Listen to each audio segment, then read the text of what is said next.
How to insert a column using VBA? Just using simple one-line code, you can insert a column in your Excel sheet. Go to Developer tab, Visual Basic, and insert a module, sub,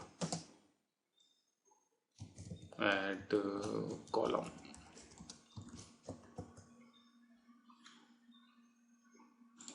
Sub,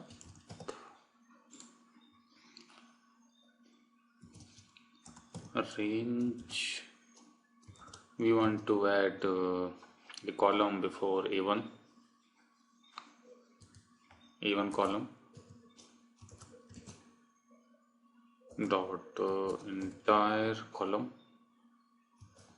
dot insert, and job is done. Just by using this simple code, you can add a column before A1 or A2, B2, B1.